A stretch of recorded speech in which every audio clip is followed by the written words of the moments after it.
Hello and welcome to The Interface, the Hindus podcast to make sense of the accelerating pace of change underpinned by technology. I'm your host, Xavier.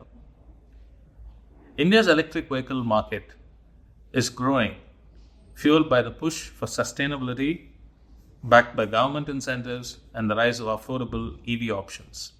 In today's episode, we will take a tour into this market to understand EV manufacturing, the tech on wheels, challenges in infrastructure, charging networks, and also explore how established automakers are shaping the future of mobility. Joining me to discuss how the future of mobility is unfolding is Gaurav Gupta, Chief Growth Officer at MG Motor India. Carry on. Gaurav, glad to have you on the platform. Pleasure, and thank you so much. So, Gaurav, you've been in the auto sector for close to 3 decades. You've seen the in and out.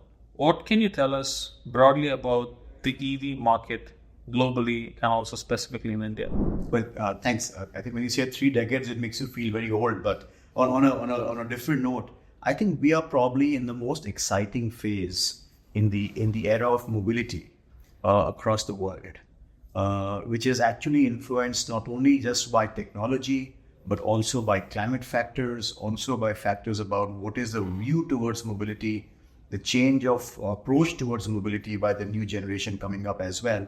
And this entire thing is driving to the most exciting era ever, I would say that.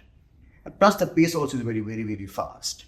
Now, obviously, we're talking about electric vehicles largely today, but I would also say that the journey that we have come from the earlier ICE vehicles that are still quite prevalent the world over, I think EVs are the rightful destination, in my opinion, when we look at the entire way the whole thing is blending towards it. While there will be a large play, an existing play rather, of other technology to exist also. So whether you have plugins as I would say as a derivative of EV, you also will have in the future fuel cells as well. But as we speak today, the dominant area of direction is going to be led by electric vehicles worldwide. When I say that, yes, there have been various percentages and growth rates across the world, whether it's the US, Europe, China, or even India per se. And we can talk about that as well as we got today. Right. So you speak about, so the underlying theme largely seems to be around sustainability. And within that, we have the hybrid, we have the EVs, and you're talking about the fuel cells. Yeah. And EV seems to be the immediate area to focus on. Well, I would say good progress made in the area of EV. Clear line of sight as to where we are heading, evolving as well in terms of technology, in terms of consumer acceptance, in terms of different models coming into picture. So, I think the current era, and for some time to come, would actually belong to the electric vehicles. Right. And I want to kind of zoom in on India. Mm-hmm. The Indian market is quite unique in terms of climatic condition, weather patterns, and everything. How does manufacturing an EV look in India? What are some of the areas in which MG, for instance, focuses on? How do you build out a manufacturing facility, and how do you make sure that you are able to supply to the demand in the country? I think it's a very interesting question. See, let's take a step back before we get there. I think largely we all understand that the dominant area as we go forward should be and would be electric vehicles for our industry. Now, when we are there, and frankly, for some time, our technology within the home country has yet to take the lead.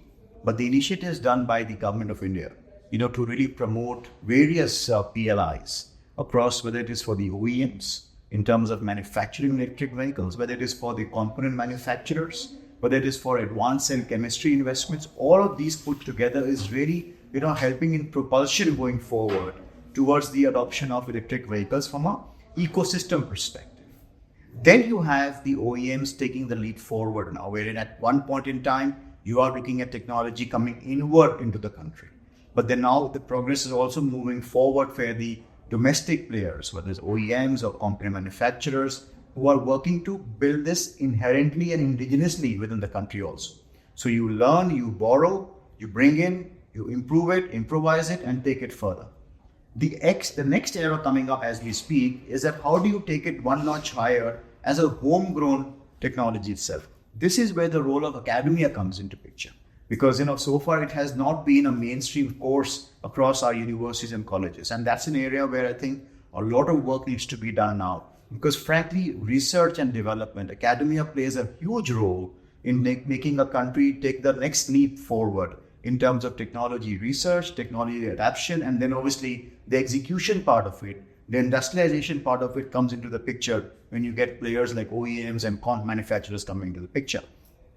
And then the third part of this would be to create an awareness overall that, how does an EV impact and help us going forward? Sustainability, environment, cost of ownership, and for our country also, to retain and to reduce the oil pool deficit. And then whatever we have in terms of the ores, etc., we're using it within the country. And then you have a full cyclical approach. So you you kind of mine it, you develop it, you use it, and then you recycle it. And there's a full cycle which comes into picture. So that is at an overall, if you ask me, from an overall perspective towards EV. But when you go forward to setting up your manufacturing facility, obviously you will look at, what kind of vehicles are you going to be looking at from a market perspective, depending on every OEM's choice or focus, and they're also their appetite in terms of the investments also, and obviously the scale at which they want to grow. And based on that, you look at the technology that's available to you homegrown, or you want to have a collaboration, or you want to look at, if you are part of a larger venture like us, for example, what's available out there within our expanded family, and you bring that into the country, because that will really help our country to move forward. And then you will help with your component suppliers, your supply chain, to get them to look at it from a continuous supply perspective. You look at balancing between domestic and import. You look at what do you want to localize in what time frame. How does the PLI come into picture for your EV investments? All of this becomes kind of an overall business case that gets into execution. Fundamental that would be, the company starts about, we are going to work towards sustainable mobility solutions. We are going to be working on helping our local players and local comp suppliers take the next leap. We are going to be making sure that we are giving the consumers the right vehicles. And in the case of EV, John, frankly, I think the era starts now, and I would love to talk about that, because I think this is the first time now in India we are seeing real skateboard EVs. Because so far, including our ZS EV, including some of the other players, they all have been ICE into EV.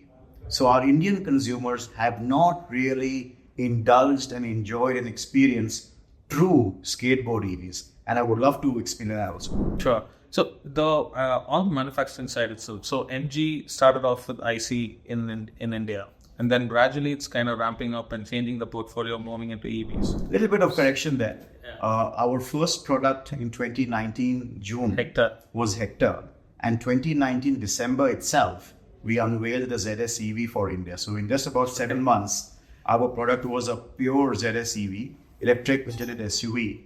And many people did question us, then why should your second car be an EV? But keep in mind, when we unveiled the car in 2019 December, it meant that we were working on that for almost 18 months prior to that. Right. So from the very beginning, we knew that we have to go and we need to be in the EV product portfolio for our consumers in India. Right. Today, almost 35% of our share of business comes from EV. Right, exactly. So how different is this manufacturing setup looking like? For instance, do you have a separate production line for the EV? You have to do that. So typically and also, could you also explain about the supplier ecosystem? Because the whole parts and everything changes. So, when you are, and this is an evolving space, I would say, as we go along, for at least I would take for our journey. So in a manufacturing facility, you decide what would be your kind of investments and what would be your localization plans, depending on what's available homegrown, what can be made into the country based on collaboration, either at an OEM level or at a supplier partner level, and what remains to be brought in because of the economic reasons as well, right? So you kind of look at all three kind of buckets, and that's what you work towards. In our case, for example, as of now, and you'll be surprised actually, for our products now, like let's say for the example, the Windsor, all right, now we actually are assembling the battery within our factory. We are painting the entire vehicle in our factory. We are localizing a large part of the car as we speak. And obviously these localization levels, they increase over a period of time. So for example, in the case of a ZSEV, sheet metal seats, etc., lamps, all of them are localized, right? Likewise for the Comet, the battery is locally sourced and locally assembled.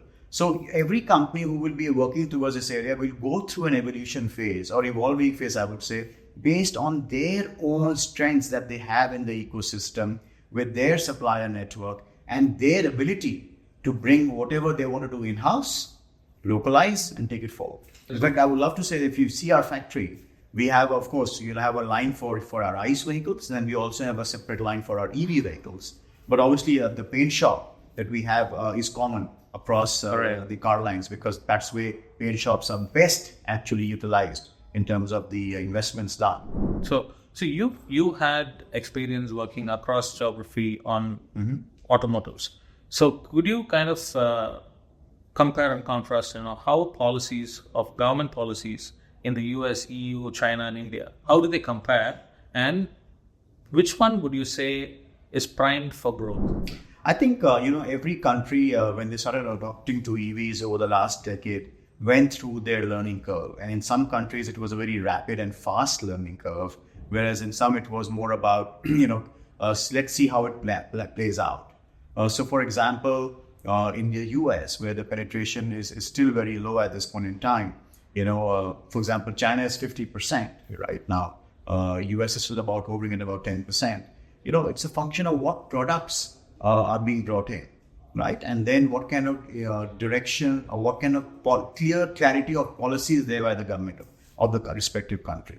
I would take an example where in China, for example, it was a very clear direction that we have to look at utilizing the resources that we have in the country. We must look at, moving towards a sustainable solution for mobility. So they started by telling about, let's make an EV first. Let's make a battery first. Then and there were incentives for that. And then it moved towards, well, we would like to have a higher range. Now we would like to have a much more higher range. So from just starting and then looking at, 200 kilometers, 300 kilometers, then the range became a kind of you could say a basic platform.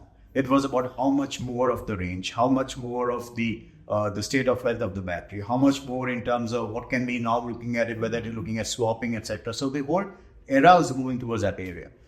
We in India, I would say, are very progressive. I would appreciate that, because the reason is we've got the PLIs in place to help manufacturing, to help development of the component sector, the entire ecosystem, the charging infrastructure, the most recent announcement by the Prime Minister as well. So you are looking at making sure that the ecosystem, the stakeholders, everyone's skin in the game comes into picture.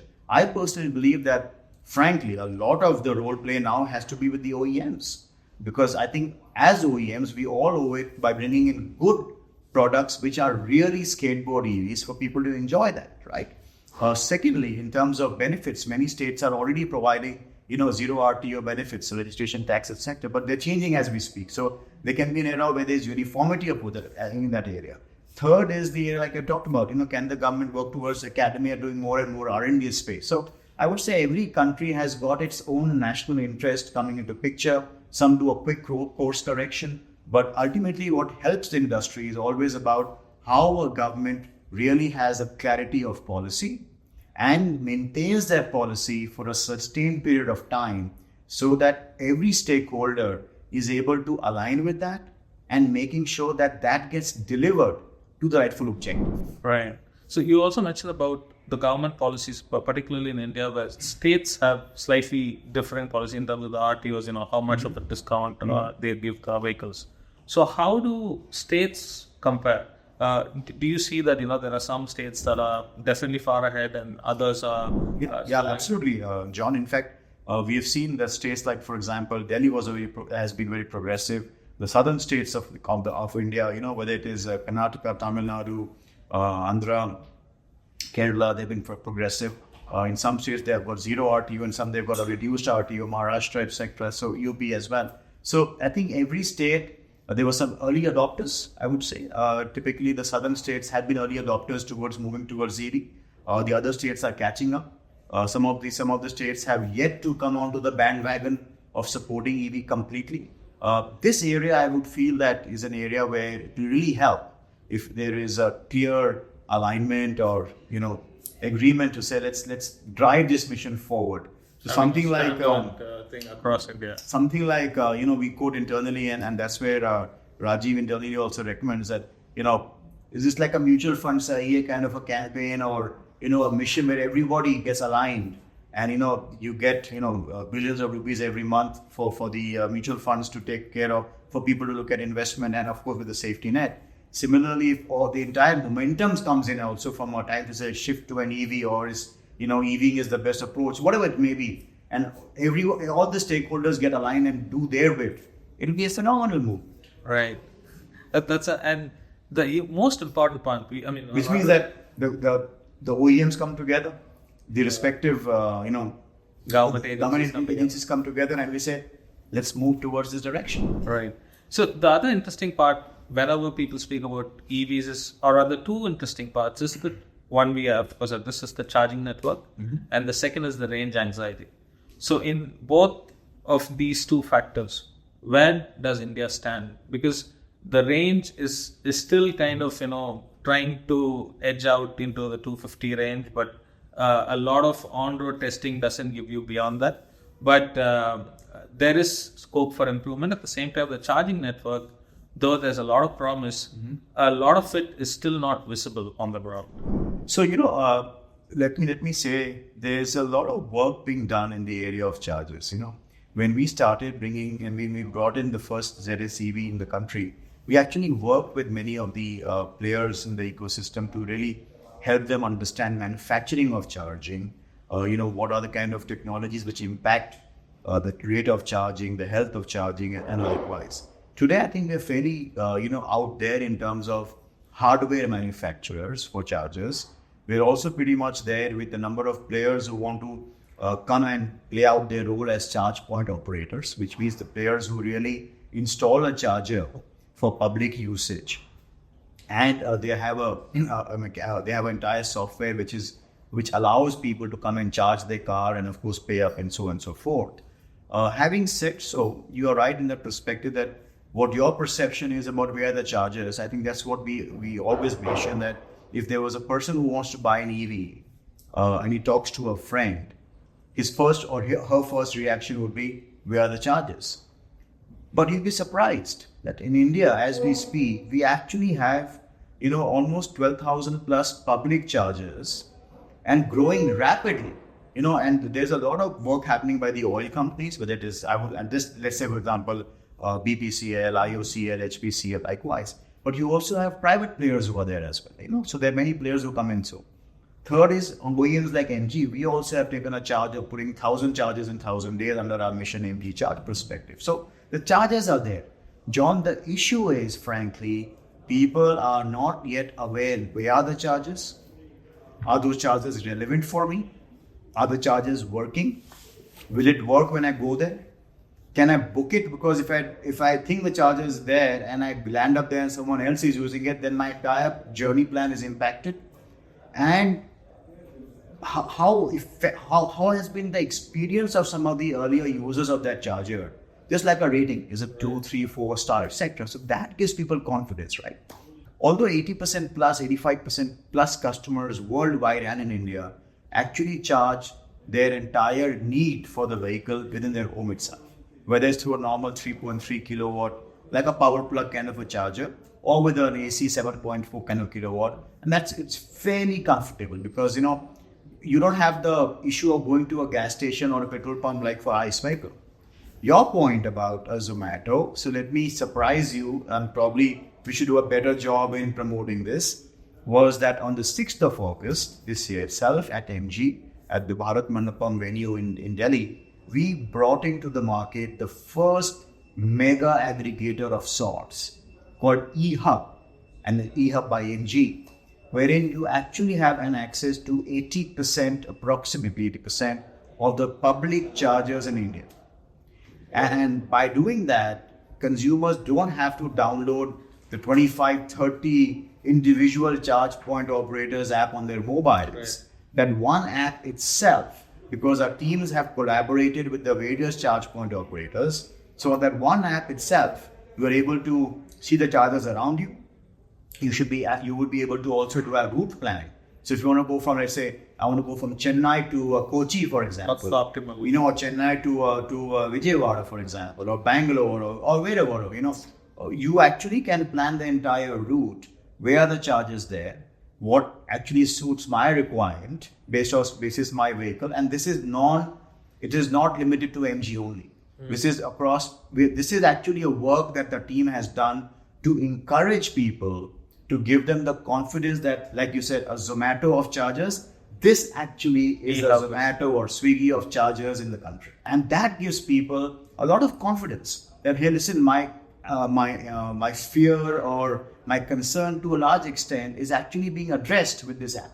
And as we speak, in less than about just a month, there are more than 10,000 users of the app already who have downloaded it. They're trying to do their own routing, etc.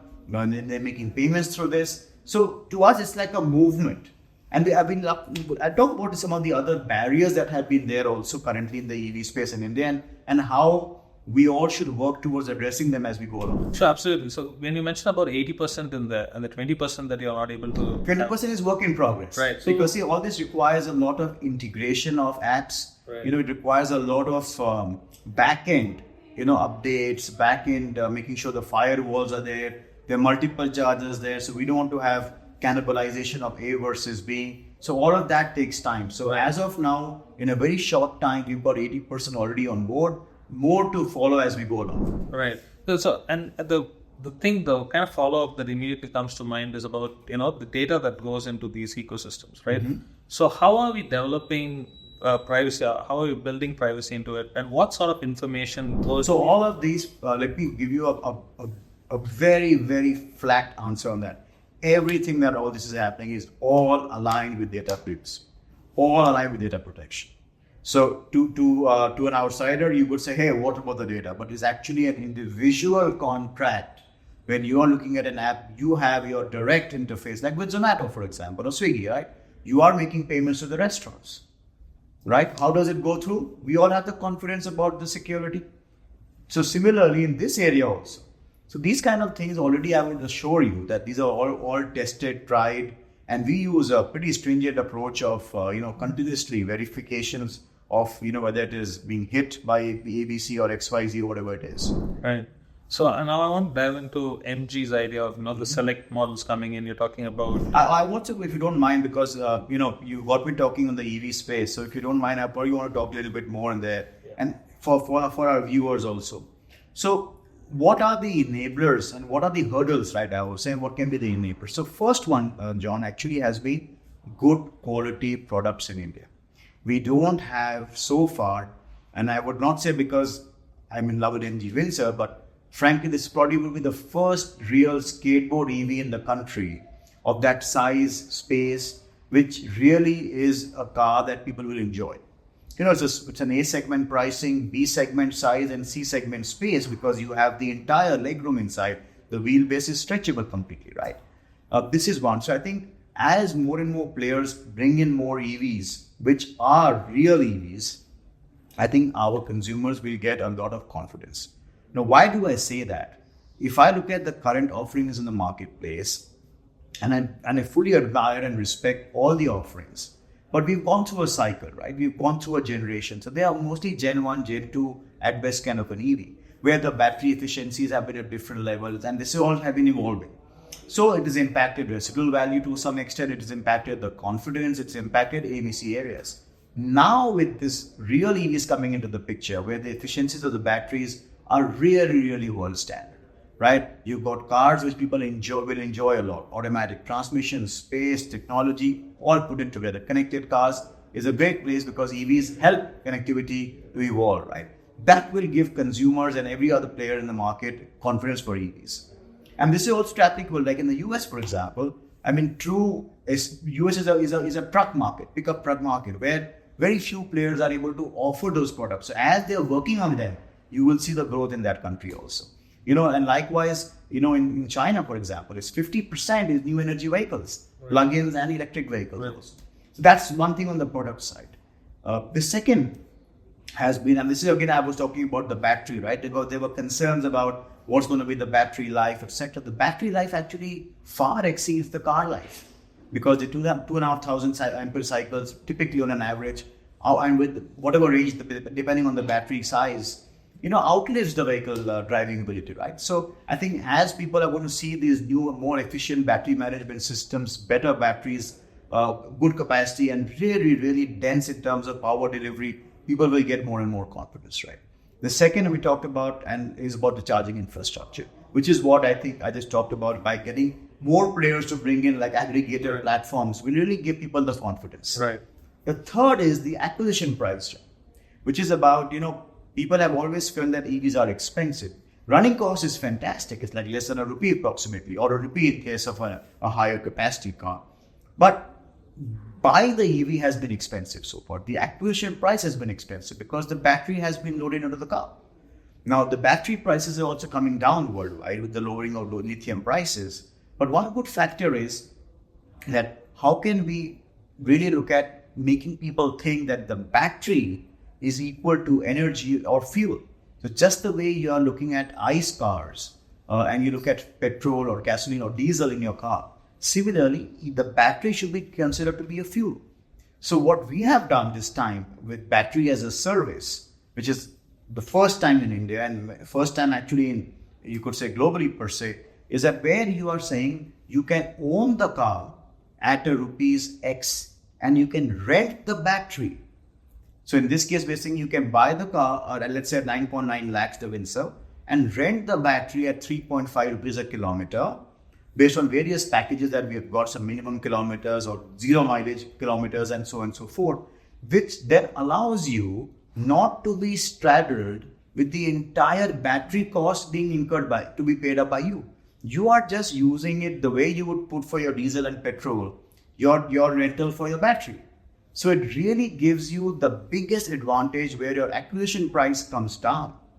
In a finance world, you could say your capex comes down and you're putting it towards OPEX, which is what you would use. And then we are bringing onto that. So to give you a quick maths, if I was to buy a 10 lakh rupee car, which is let's say an ICE vehicle, you'll probably get a small or a compact SUV, which will be a manual transmission. You do about 50 kilometers a day, which is about 1,500 kilometers a month. Ballpark, let's say 12 kilometers to a liter of fuel efficiency. And just taking a general guess, about 120 odd liters of fuel is required. Multiply that by rupees 100, ballpark, 12,000 rupees plus is your cost, plus maintenance, etc. Here we are saying similar kind of category, 3.5 rupees is a battery rental, add about a rupee for charging, although we are giving public charging completely free for a year, add that 1 rupee, so 4.5 rupees into 1,500, ballpark of 6,500 rupees. So you're literally paying half per month on your usage cost. And the 10 lakh rupees that you're paying, the EMI is the same on the ICE and the EV. And after 3 years, we're saying, you actually can give back the car based on the buyback program that we have. And you actually are, a very happy camper. Because you're saying, I've used the car up to my liking. I'm getting the residual value as my buyback program, which you sign up for. And you have the best of both worlds. So this is really a path-breaking, I would say, first time in India to say, use battery as a fuel on a monthly basis rather than get straddled with the entire battery cost upfront. Right. So you're basically trying to get into the consumer mind saying that this is an alternative to your fuel vehicle. And don't think of it as that's the way it should be. That's the way it should be. Right. And if somebody wants to own the vehicle with the battery, you can do that also. So we have choices. You can say, I want to buy the full battery, guys. There's an option available. Or I'm going to say, I want to buy the car with a minimum kilometer because I know I'll drive about 18,000 kilometers in a year, which is 1,005 kilometers per month. Or somebody would say, I want to have a program where I can accelerate my payment. So we have all the choices available. Plus, when you sell the car, it's very simple. You say that I bought the car for 10 lakhs, but I only rented the battery. So tomorrow, if you say, I want to give the car back, the choice is available to yours. The financier with whom we partner, the 4 financiers, they can take the car back, look at the residual value, give you back for the 10 lakh rupees, and the battery will be adjusted in the overall pricing. If you sell the car to a customer, to your friend, for example, they can choose to continue the rental program or look at settling it out. So flexibility is there quite a bit. So that the entire option is available. That's great. So let's quickly get into the future of mobility and also looking through the lens of talking about MG Select. How is your portfolio going to look like? And also, can you give a glimpse into what we can expect from EVs and hybrids in the coming years? Very, very interesting. See, when we looked at the auto industry, and we still look at obviously on a regular basis, you would see that the luxury segment in India is just about 1% of the industry. So at a 4.3 million passenger vehicle ballpark, you're talking about 45,000 odd cars in the luxury segment. And then you see the rising Indian affluency, you see the emerging Indian choice, the new age India's affinity by going towards premiumization, stepping up. I mean, many ways after COVID, the YOLO, the you only live once kind of mindset driving this consumption, all of that makes us feel, and after our studies, that this segment can actually grow much more and should grow faster also. So just the way when we brought in the MG Hector and we established MG as a mass premium brand in the 10 to 20 lakh bracket with the Hector, we feel that we really can help a lot of people in India to really bring luxury towards them. So we want to make it accessible luxury. Frankly, entry-level luxury cars, the entire experience, the product, etc. I think we can bring much more accessibility to the Indians who are looking at new age experience. And what do I mean by that? They're looking at products which are really high on technology, really high on experience, and the overall look and feel. They are looking at curated experiences as we speak. They are looking at exclusivity of their entire possession that they want to have with themselves. So when you bring all of this together, this is what MG Select would do. It will be based on a platform of sustainability. It will have new energy vehicles only, which would mean electric, plug-in hybrid, and hybrid. It would have various body styles, sedans, vans, SUVs, plus more. These places that we have worked on and are working on, John, are going to be destination for luxury. It would not simply be, you can say, it's just a peer experience center or a showroom. These are places which will stand for a luxurious and for an exclusive experience. Products, maybe some luxury brand launches, collaboration with luxury brand partnerships to make them the destination of choice. And then we want to really help by giving our customers and upping up our stance. Already MG has been, thanks to all our customers and our team members who really worked hard, and MG has been ranked one on customer service and customer sales for the last 3 years in a row. Build on that platform and take it up one notch higher. Right. So that is where we are saying that MG Select crafted for the select few. Right. So if we are having a conversation 2 years down the line, you feel how different would MG's portfolio be from now currently, and what sort of partnership? See, we are working on, as an overall enterprise, we are obviously looking at more and more of new energy vehicles. Right now, our sale right now is about 35% of electric vehicles. With the launch of Windsor, we are looking at taking it up 50% upwards of that. And in the medium term, we are looking at taking it up to almost 70% would be new energy vehicle sales of our total portfolio. One correction also, John, I think when I mentioned we were ranked 1 3 years in a row for sales and service. We were service ranked 1 in JD Power. On sales, we were ranked 1, and when we were ranked 2. So we were, of course, podium holders, but I think factually it was 1, and 2. Right. Thanks for the clarification, and thanks so much for taking your time out and discussing a lot of things on EV. It's been a pleasure talking to you. Thank you so much. Thanks, John. Thank you very much. Thanks for tuning into The Interface. I hope you enjoyed this conversation as much as I did and learned a little more about the electric vehicle market in India and where things are going to go.